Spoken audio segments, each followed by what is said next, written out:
प्राणते अधिक राम प्रिय मोरे। आप ये कई का शब्द है।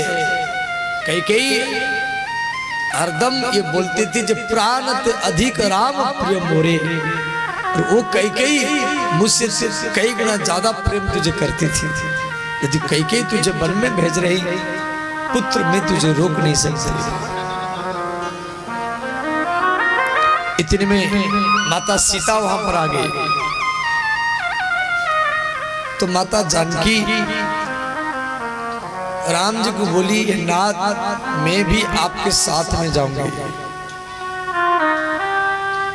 तो भगवान राम सीता को समझाए, बोले सीते जंगल में हाथी है, बाघ है, सिंह है, ठंडी है, गर्मी है, बारिश है, जमीन पर कैसे रहेंगे और क्या खाएंगे, और जंगल में राक्षस है, आप यहीं पर रहना। आपको देख करके मेरे माँ कौशल्या मेरा वियोग सहन कर लेगी। यदि अयोध्या में मन नहीं लगेगा तो जनकपुर चले जाना और आप यहीं पर रहो। माता जानकी रोने लगी। जानकी ने कहा, नाथ मैं आपके साथ में जाऊंगी, यदि आप मुझे साथ में नहीं लिया तो मैं जीवित नहीं मिलूंगी। नाथ स्त्री के पास में 56 प्रकार का भोग हो, सोने की महल हो, सारा सोने की महल हो, सोने की पलंग हो, और सारा शरीर में सोना चांदी भरा हो, सारा सुख सुविधा हो, परंतु स्त्री के सामने यदि उसी की पति न हो, वो सारा सुख उसके लिए नरक जैसा ही लगता है।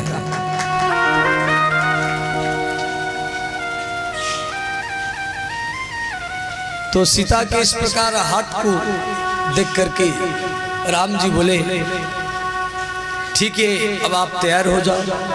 माता जानकी तैयार हो गई। तो अब सीता जब जाने के लिए तैयार हो गई तो माँ कौशल्या देख करके और रोने लगी। जो सीता या तो पलंग के ऊपर या तो माँ के गोदी में हरदम वो घूमती थी।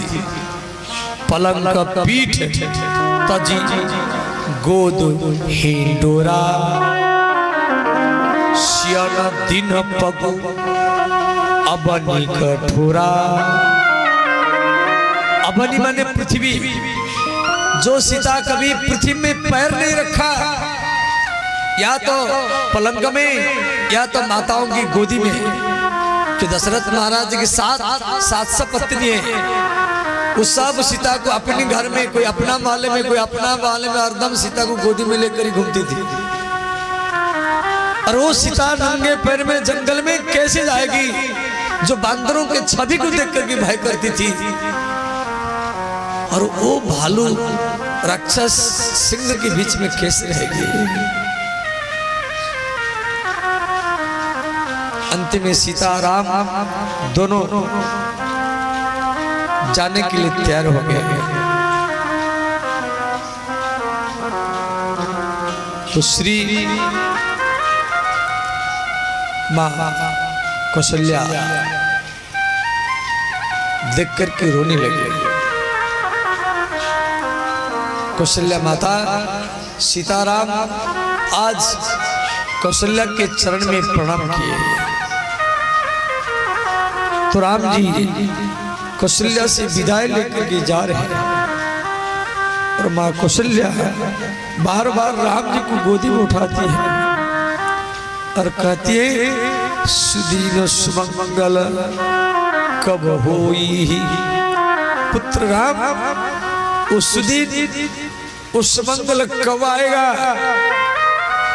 आपकी माँ कौशल्या जीते जीते आपका फिर दर्शन करे। इतना कहकर के कौशल्या रोने लगी। तो राम जी की आंखों में भी आंसू भर गया। माँ कौशल्या ने कहा, पुत्र राम आप जा रहे हैं, वो जंगल बड़भागी है, वो वन बड़भागी है और अवध अभागी है। बड़भागी वन अवध अभागी, बड़भागी वन अवध अभागी, बड़भागी वन अवध अभागी, बड़भागी वन अवध अभागी, बड़भागी वन अवध अभागी, बड़भागी वन अवध अभागी, जो रघुवंश तिलक तुम त्यागी, जो रघुवंश तिलक तुम त्यागी, जो रघुवंश तिलक तुम त्यागी, जो रघुवंश तिलक तुम त्यागी।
व्यक्ति राजा बनने के लिए तड़पता है, कोई मुख्यमंत्री, प्रधानमंत्री, राष्ट्रपति बनने के लिए लालायित रहता है। और भगवान राम अयोध्या के राजगद्दी को छोड़ करके जा रहे हैं।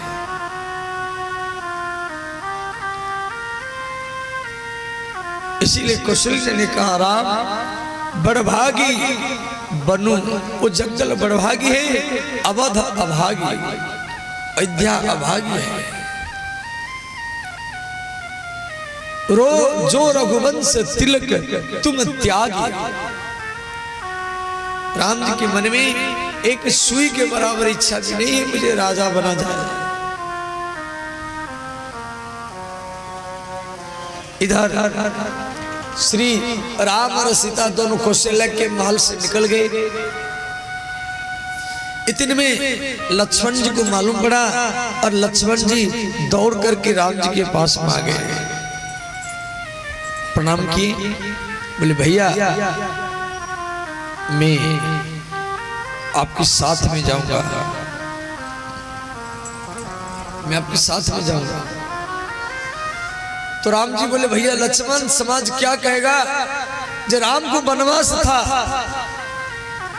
और राम अपनी पत्नी सीता को ले गए और अपने भैया लक्ष्मण को भी ले गए, और यहाँ भरत शत्रुघ्न इस समय नहीं है, वो मामा के घर में है, समाज क्या कहेगा। इसलिए भैया आप अयोध्या में रहना, भैया भारत का सेवा करना, और ये भी कहना मेरे भैया भरत को ये भी कहना जे राम आपको याद किया था, क्यों भैया भरत नहीं है। यदि भैया भरत होते तो मैं एक बार दर्शन अवश्य करता और माता पिता की सेवा करना। ये बात जब राम जी लक्ष्मण को बोले, लक्ष्मण जी रोने लगे। लक्ष्मण जी बोले भैया यदि आप मुझे साथ में नहीं लिया 14 वर्ष के बाद में मैं आपको जीवित नहीं मिलूंगा। तो राम जी बोले लक्ष्मण यदि आप मेरे साथ में जाना चाहते हैं तो अपनी माँ से आदेश लेकर के आओ, तभी हम साथ में लेंगे। तो लक्ष्मण जी अपनी माँ सुमित्रा के पास गए आदेश लेने के लिए। सुमित्रा के चरण में प्रणाम किए। लक्ष्मण के मन में ये सोच है कि मेरे माँ सुमित्रा मुझे मना करेगी, जाने नहीं देगी, परंतु मैं प्रणाम करके भाग जाऊंगा। तो जैसे लक्ष्मण जी जाकर सुमित्रा के चरण में प्रणाम किए, सुमित्रा ने कहा पुत्र लक्ष्मण किस लिए प्रणाम कर रहे हैं? लक्ष्मण जी बोले माता भैया राम वन को जा रहे हैं, मेरी भी जाने की इच्छा है, तेरे से आदेश लेने के लाया हूं। भैया राम ने कहा अपनी माँ से आदेश लाओ, तभी मैं आपके साथ, तभी मैं आपको साथ में लूंगा। सुमित्रा ने कहा पुत्र लक्ष्मण जिसमें राम ने कहा अपनी माँ से आदेश लेकर के आओ, तो आप यहां तक क्यों आया? राम के वाम भाग में सीता खड़ी थी। सीता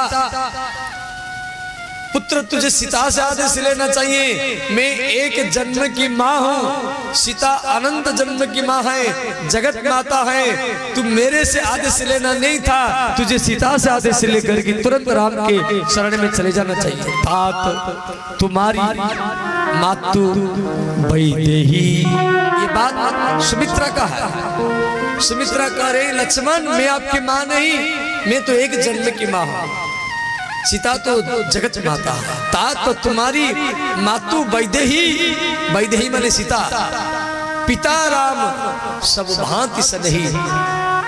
तो वहीं तो सीताराम खड़े थे, उनसे क्यों आदेश नहीं लिया, यहाँ तक क्यों चलाया? ये बात सुनकर के लक्ष्मण जी खुश हो गए। लक्ष्मण के अंदर में सोचता मेरे माँ मुझे मना करेगी। अच्छा आप थोड़ा विचार करो, आप अपना बेटा क्या 14 वर्ष वन में भेज सकते हैं? कोई भी स्त्री नहीं भेजेगी।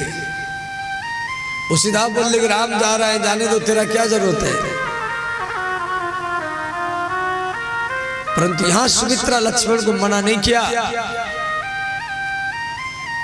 तो लक्ष्मण सुनकर खुश हो गए। लक्ष्मण जी सुमित्रा के चरण में फिर प्रणाम किए, बोले माता मैं अयोध्या को छोड़ करके जा रहा हूँ, 14 वर्ष के बाद में अयोध्या में आऊंगा। सुमित्रा ने कहा पुत्र लक्ष्मण आप गलत बोल रहे हैं, अबध तहां जहां राम निवासु, तहां दिवस जहां भानु प्रकाशु। सुमित्रा ने कहा पुत्र लक्ष्मण आप अयोध्या को छोड़ के नहीं जा रहे, अबध तहां जहां राम निवासु, राम जिस पेड़ के नीचे बैठेंगे, राम जिस नदी के किनारे में बैठेंगे, राम जिस पहाड़ में बैठेंगे, राम जिस पत्थर के बैठेंगे, राम जहां है वही ही अयोध्या है, जहां राम कथा है वही अयोध्या है। आप अयोध्या में ही बैठे, आप सब अयोध्या में ही बैठे। अबध तहां जहां राम निवासु, तहां ही दिवस, जहां सूर्य है वही दिन है, जहां राम है वही अयोध्या है, जहां राम की कथा है वही अयोध्या। ये बात सुनकर के लक्ष्मण जी और खुश हो गए। देखो ये 14 चौपाई है सुमित्रा का उपदेश, बड़े बड़े मार्मिक उपदेश है। स्त्री हो तो सुमित्रा जैसा हो, मां हो तो सुमित्रा जैसा हो। अब सुमित्रा का तीसरा उपदेश, सुमित्रा ने कहा पुत्र लक्ष्मण एक स्त्री को पुत्र जन्म देते समय में, कोई स्त्री जब पुत्र जन्म देती है तो उसको बड़ा कष्ट होता है, पीड़ा होता है।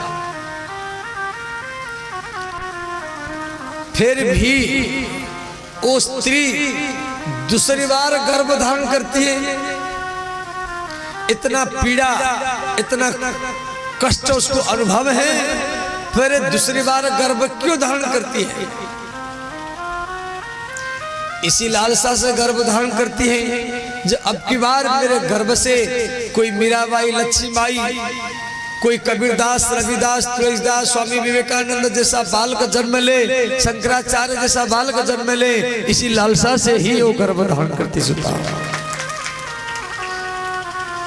और सुमित्रा कह रही पुत्र लक्ष्मण वही स्त्री पुत्रवती है, वही स्त्री पुत्रवती है जिस स्त्री का बेटा राम का भक्त हो, जिस स्त्री का बेटा राम का भक्त हो वही स्त्री पुत्रवती है।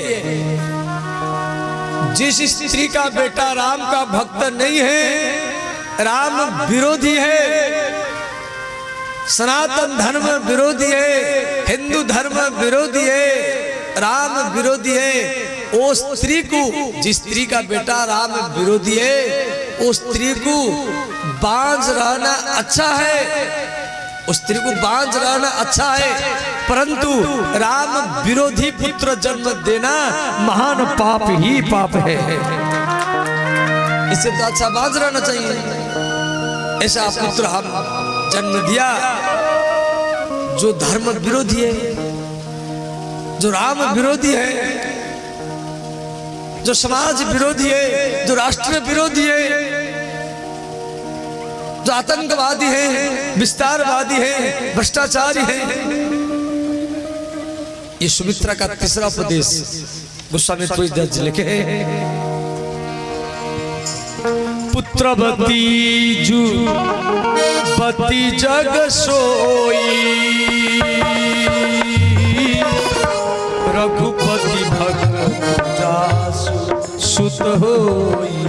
राम सिया राम जय जय राम, राम सिया राम जय जय राम। वो स्त्री बांझ रहना अच्छा है, न तरु बांझ भली बादी बियानी, राम विमुख सुतते हित जानी। राम सिया राम जय जय राम, राम सिया राम जय जय राम। हर हर महादेव सब गाइए, दोनों हाथ उठा कर गाइए।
तुम्हारी मातु बई देही, पिता राम सब भांति स्नेही। राम सिया राम जय जय राम, राम सिया राम जय जय राम। अबध तहाँ जहाँ राम निवासु, तहाँ दिवस जहाँ भानु प्रकाशु। राम सिया राम जय जय राम,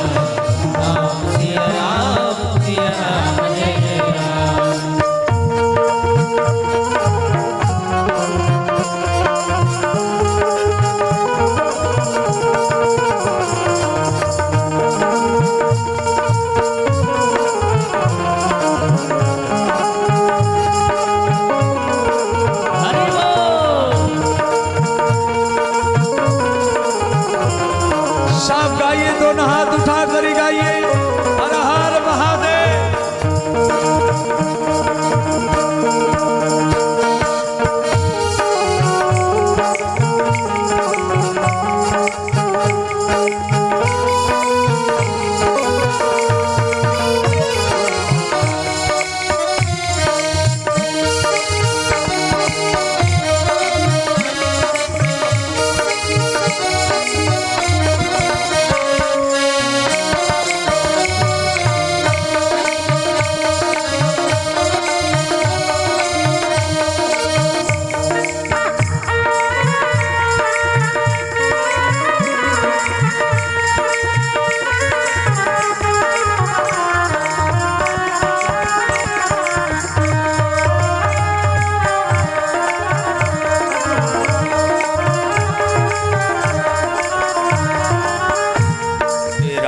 सिया राम जय जय राम। राम सिया राम जय जय राम। सिया राम जय जय राम। राम सिया राम जय जय राम। राम सिया राम जय जय राम। राम सिया राम जय जय राम। राम राम राम राम राम राम राम राम राम राम राम राम राम राम राम राम राम राम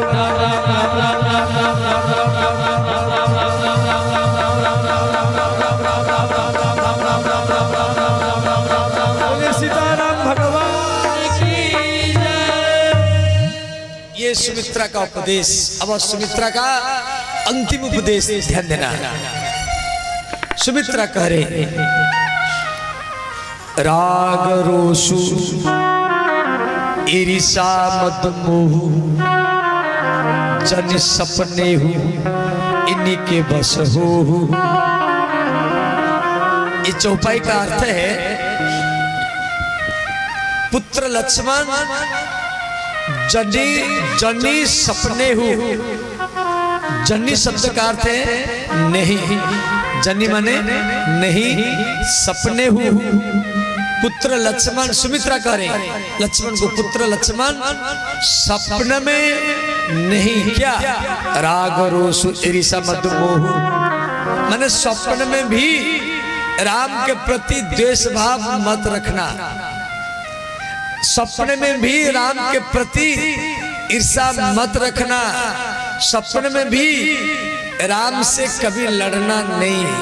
क्यों भाई भाई संपत्ति के लिए लड़ जाते, भाई भाई घर के लिए लड़ जाते, भाई भाई जमीन के लिए लड़ जाते।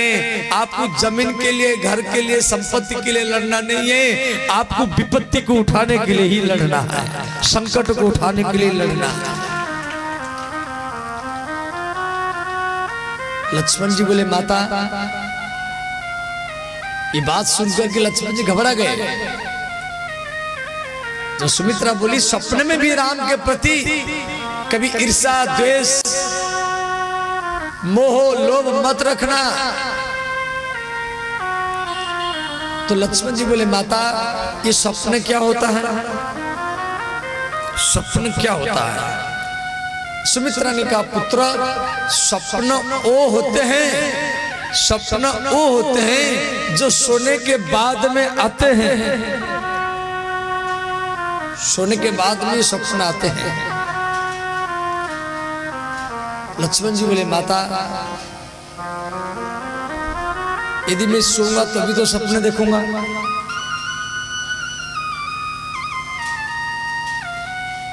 लक्ष्मण जी सुमित्रा के चरण में स्पर्श करके प्रतिज्ञा किए, बोले माता आज मैं तेरे चरण में प्रतिज्ञा कर रहा हूं, मैं 14 वर्ष तक नहीं सोऊंगा, जगा ही रहूंगा। तो कैसे सपना आएगा? सपना वो होते हैं जो सोने के बाद में आते हैं। सपना वो होते हैं जो व्यक्ति को सोने नहीं देते हैं। सपना और सपना में अंतर है। सपना माने प्रतिज्ञा, दृढ़ इच्छा। सपना वो होते हैं जो सोने के बाद में आते हैं। सपना माने दृढ़ प्रतिज्ञा वो होते हैं जो व्यक्ति को सोने नहीं देते हैं। सच में लक्ष्मण जी 14 वर्ष तक नहीं सोए। लक्ष्मण जागृत के अवतार है। और जो 14 वर्ष तक नहीं सोएगा वही रावण के पुत्र मेघनाद को ही मार सकता है। रावण का पुत्र मेघनाद ऐसा व्यक्ति नहीं है, उसका पत्री सुलोचना वो भी सती है। सती अनुसुया की शिष्या है, सती अनुसुया की शिष्या है सुलोचना, जो मेघनाद की पत्नी बनी थी। वो साधारण स्त्री नहीं है। और लक्ष्मण की पत्नी उर्मिला वो भी साधारण नहीं है। इस प्रकार अब लक्ष्मण जी सुमित्रा से आदेश लेकर के राम जी के पास पहुंचे। राम लक्ष्मण सीता तीनों कैकेयी के महल में पहुंच गए।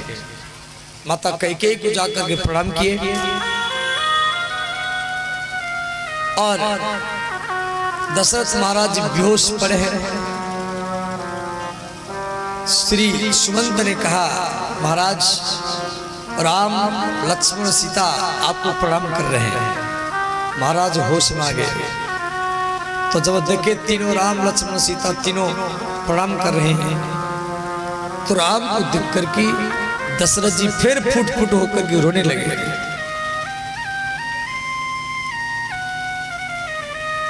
और मन में सोचे, मेरा पुत्र राम जंगल में कैसे रहेगा, ठंडी गरीबी। और जो अयोध्या के राजमहल में सोने की पलंग में सोता था, वो सीता को लेकर के जंगल में किसी घास के ऊपर सोएगा, किसी मिट्टी के ऊपर सोएगा, एक ईटा रख कर के सिर के नीचे तकिया देगा। ना गद्दा है ना विस्तार है। और अपनी पत्नी को साथ में लेकर के जंगल में आदिवासियों के घर में जाकर के भीख मांगेगा। ये भिक्षाम देहि भवती, जो जंगल में कैसे जिंदगी बिताएगा, जिसको मैं राजगद्दी में बैठाने के लिए वचन दिया और आज विधि का विधान आज वो बन में जा रहा है। इतना कह करके महाराज दशरथ फिर बेहोश हो गए। इधर कैकेयी ने कहा, पुत्र राम आप विलंब मत करो, आप जितना विलंब करेंगे आपका पिता आपको जाने नहीं देंगे, इसलिए विलंब मत करो। तो राम लक्ष्मण सीता तीनों फिर कैकेयी को दूसरी बार प्रणाम किए, परिक्रमा किए। जाते समय राम जी कैकेयी को बोले, माता पिता का ख्याल रखना, मैं जा रहा हूं।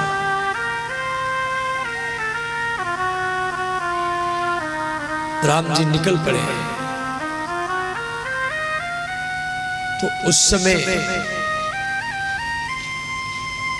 कैकेयी ने कहा, राम सिर पर आप मुकुट हैं, गला में माला है,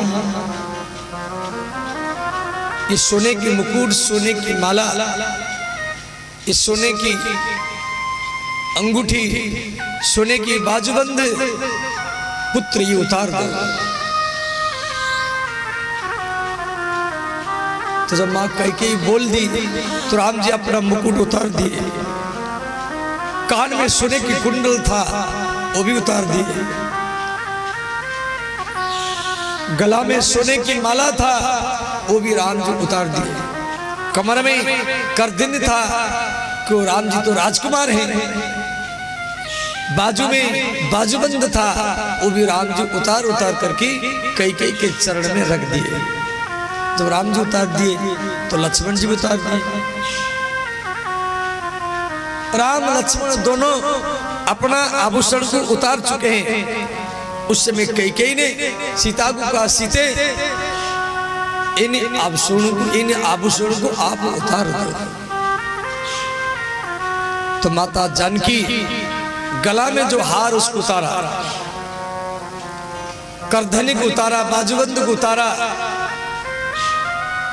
और मंगलसूत्र को भी उतारा। इतने में अरुंधति, वशिष्ठ की पत्नी अरुंधति सीता को गोदी में उठा लिया। कहा, सीते रुक जा। आधा आभूषण माता जानकी उतार दी थी, तो कैकेयी को वशिष्ठ की पत्नी अरुंधति और ब्राह्मणी जितना और ब्राह्मणी थी उस सब बोली कि कैकेयी आप राम के आभूषण को उतार दिया, आप लक्ष्मण के आभूषण को उतार दिया, परंतु सीता एक सुहागिन स्त्री है, उसके आभूषण को अब मत उतारो। जितना उतार दिया है और जो आभूषण हैं उनको रहने दो, उसको उतारो मत। सीता माता के पास में कुछ आभूषण रह गया। गोस्वामी तुलसीदास जी रामचरितमानस में लिखे हैं, श्री कैकेयी माता एक पत्र में कसा हुआ वस्त्र, पीला वस्त्र लाया राम के लिए, लक्ष्मण के लिए और सीता के लिए, तीनों के लिए वनवासी सन्यासी जोग जोगिन का आभूषण वस्त्र लेकर के आया, कसा हुआ पीला वस्त्र। उस समय तुलसीदास जी लिखे हैं, मुनि पट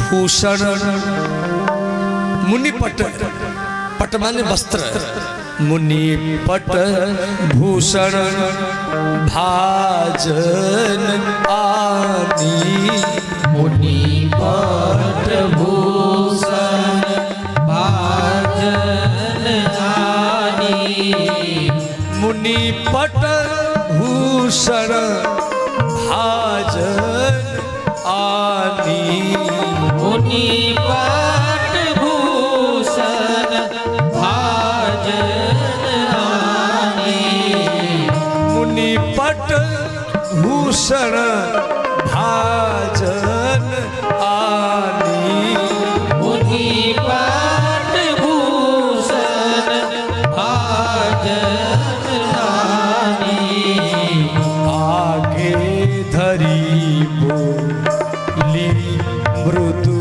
बानी, आगे हरि मृदु वाणी, श्री राम जय राम जय जय राम, श्री राम जय राम जय जय राम।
भगवान राम लक्ष्मण और माता सीता कसा हुआ पट वस्त्र पहन करके जा रहे हैं। जाते समय में कभी आप यहाँ से पटना जाते हैं तो 2 कपड़ा लेके जाते, 3 पीस, या दिल्ली जाते, कलकत्ता जाते हैं तो सोचते भाई वहाँ रहूंगा कम से 1 कपड़ा पहन लूंगा, 1 सुखाऊंगा। राम जी दूसरा कपड़ा नहीं लिए, जो कपड़ा पहरे उसी कपड़ा, एक ही कपड़ा है। आप जाते हैं ट्रेन में, सोचते हैं रोटी चूड़ा ले चलो रास्ता में खा लो, राम जी 1 मुट्ठी चूड़ा भी नहीं लिए। मन में भय है, मैं चूड़ा लूंगा, कपड़ा लूंगा, मां कैकेयी नाराज हो गई। जैसे जो कपड़ा पे रखे उसी कपड़ा में 1 मुट्ठी चूड़ा तक भी साथ में नहीं ले, निकल पड़े। सारा अयोध्यावासी राम को देखकर के रोने लगे। सब स्त्रियां राम को देखकर के फुट फुट होकर के रो रही। ब्राह्मण समाज, ऋषि समाज, सब अयोध्या के किसान लोग, युवक लोग, बूढ़े लोग, बच्चे, सब राम को बार बार जा करके महाराज आप यही रुकिए, दूसरी जगह में हम आपके पास रहेंगे, आपको जाने नहीं देंगे। राम जी सब कुछ समझा रहे। अंतिम में राम जी गौशाला में गए, गौ माता को प्रणाम किए। दशरथ महाराज की गौशाला, राम की गैया, सब गौ माताएं राम को देख करके रोने लगी। सब राम को चारों तरफ से घेर लिया, जीभ में चाटने लगी। हे राम, हम आपके साथ में जाएंगे, आप हमको छोड़ के मत जाइए। आप जंगल में रहेंगे तो हम भी जंगल में घास चरते हुए आपका दर्शन करके हम जंगल में जिंदगी बिता देंगे। हम तो पशु हैं, हमारे लिए गद्दा बस्तर या कंबल रोटी सब्जी भी जरूरत नहीं है। जंगल में घास खाएंगे, आपका दर्शन करके जिंदगी हम 14 वर्ष बिता देंगे। यदि अयोध्या में आप हमको छोड़ के चले जाएंगे तो आपके विरह में हम तड़प तड़प करके मर जाएंगे। गैयाओं का स्थिति है। राम जी घोड़ा साल में गए, सब घोड़ाएं राम को देख कर के रोने लगे। हाथी साल, राजाओं के हाथी होता है, सब हाथियां भी रोने लगी। पक्षी साल, जो दशरथ महाराज की सब पक्षी है, मयूर है, हंस है, हंसिन है, सुग है, वो भी राम जी को देख कर के रोने लगे। गोस्वामी तुलसीदास जी लिखे हैं, हाय हाय माने घोड़ा, गय गय माने गैया, हाय गय कोटिन केली मृग माने हिरन, पूरा पशु चातक मोर, मोर मोर पक्षी और चातक भी रो रहे। पिकर थांग सुक सारिका, तोता मैना सब रो रहे। सारस हंस चकोर, इस प्रकार सारा अयोध्यावासी राम की याद में रो रहे हैं। भगवान राम सरजू नदी को प्रणाम किए, क्यों अयोध्या में सरजू नदी है। फिर अयोध्या को प्रणाम किए, लेट करके प्रणाम किए अपनी जन्मभूमि अयोध्या को।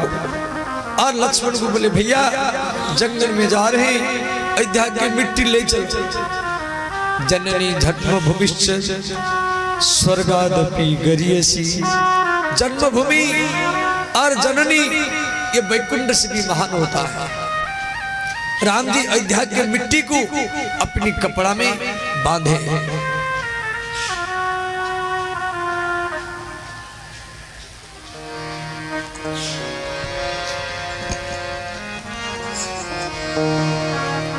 सुन भाई राम कहानी, जय जय राम कहानी, भाई राम कहानी, जय जय राम कहानी, जय जय राम कहानी।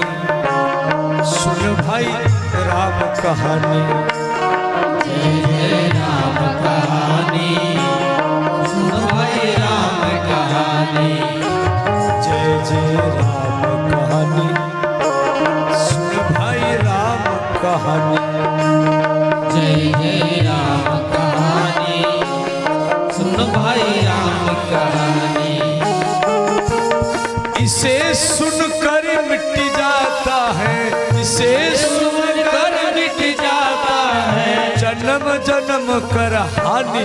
जय जय राम कहानी, सुन भाई राम कहानी, ओ जय जय राम कहानी, सुनो भाई राम कहानी। इसे सुनकर मिट जाता है, इसे सुनकर मिट जाता है जन्म जन्म कर हानि। जय जय राम कहानी, सुन भाई राम कहानी, जय जय राम कहानी, सुनो भाई राम कहानी।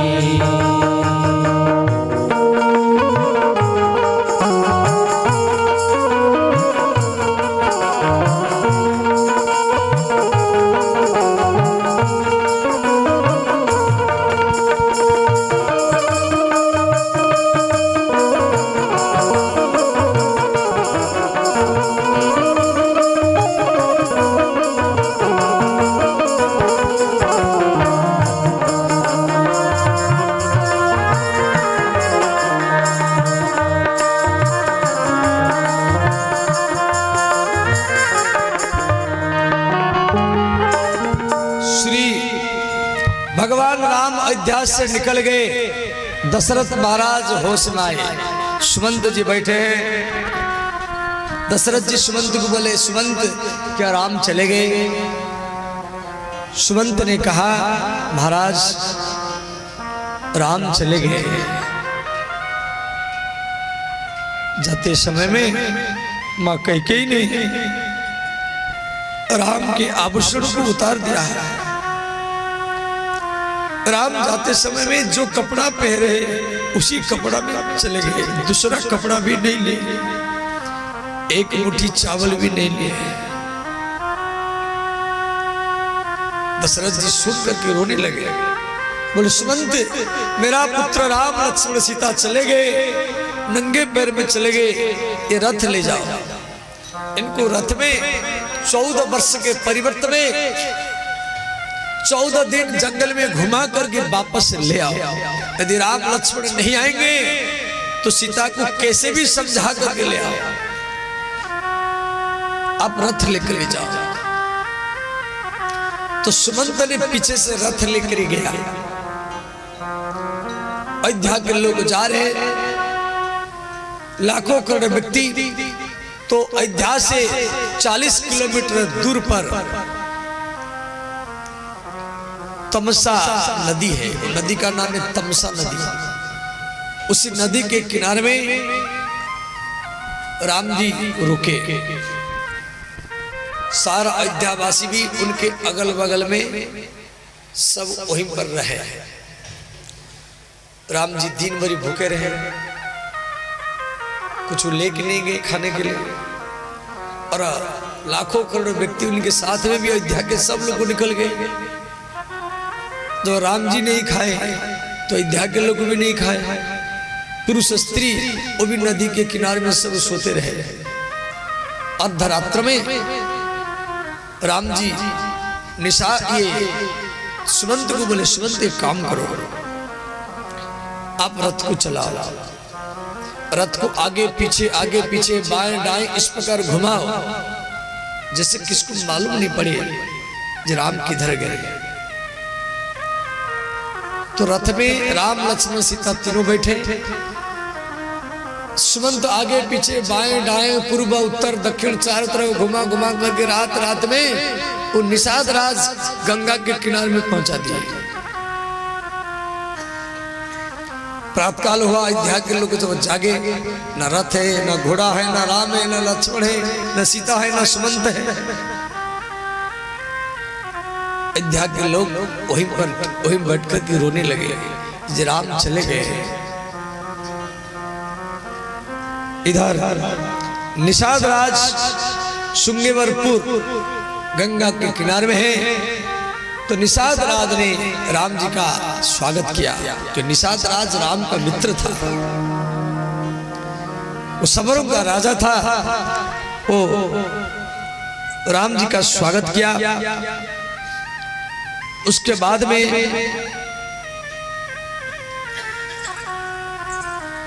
निषाद राज घर में बुलाया। राम जी बोले, नहीं मैं किसके घर में नहीं जाऊंगा, कोई मेरी माँ कैकेयी ने शर्त लगाया है, तापस बेस विशेषी उदासी 14 बरस राम वनवासी। इसमें 2 शर्त लगा हुआ है, उदासी और तपस्वी बनकर रहना है। राम जी 14 वर्ष तक किसी के घर में नहीं गए, ना सुग्रीव के घर गए, ना विभीषण के घर में गए। सुग्रीव ही बुलाया था किसके नामे, राम जी मना किए, बोले मैं नहीं जाऊंगा, लक्ष्मण को ले जाओ, वो तिलक करेगा। रावण मरने के बाद में विभीषण बुलाया लंका के राजधानी में, भगवान आपके हाथ में तिलक होगा। राम जी बोले नहीं लक्ष्मण जाएगा, मैं भीतर में जा नहीं सकता। तो राम जी जब निषाद राज की कुटिया में नहीं गए तो लक्ष्मण सीता भी नहीं गए। तो राम जी एक पेड़ के नीचे बैठे। तो निषाद राज ने फल मूल लाकर खिलाया, पानी पिलाया। तो रात हुआ तो निषाद राज ने एक तख्त लाया, खाट लाया, गद्दा बिस्तर तकिया लाया। राम जी मना किए, बोले मित्र, मैं जमीन पर सोऊंगा, मैं किसी खाट के ऊपर तखत में नहीं सोऊंगा, क्योंकि मेरी माँ कैकेयी ने शर्त लगाया है। तो राम जी नीचे सोए, घास में सोए। निषाद राज ने घास ला करके बिछाया, तो राम जी घास में लेट गए, माता जानकी उनके बगल में लेट गई, और लक्ष्मण जी तो सोए नहीं, वो धनुष बाण लेकर के चारों तरफ पहरा लगाया। निषाद राज वो भी रात भर पहरा लगाया। तो लक्ष्मण और निषाद राज दोनों आपस में रात भरी सत्संग करते रहे। निषाद राज ने कुछ उठपटांग बोल दिया दशरथ को, ये अच्छा नहीं किया दशरथ, कैकेयी ने भी अच्छा नहीं किया। तो लक्ष्मण जी समझाए, बोले देखो ये तो कर्म का भोग है, हमारी कर्म प्रधान विश्व की रखा, किसको दोष देना नहीं चाहिए। तो रात भरी लक्ष्मण और निषाद राज रात भरी राम के कथा चर्चा करते रहे। रात भरी चला राम कथा, दोनों चर्चा कर रहे हैं, इधर पहरा लगा रहे हैं। राम जी और माता सीता दोनों घास के ऊपर सोए। देखो एक विषय भी रात्रि जागता है, वो विषय की याद में, स्त्री के भोग में या पुरुष के भोग में वो रात को बिताई देता है। परंतु बड़भागी वो है जो राम की याद में, जो राम कथा को सुनने में रात को ही बिता देता है। आप सब राम कथा में बैठे हैं, कोई घर में बैठा है, कोई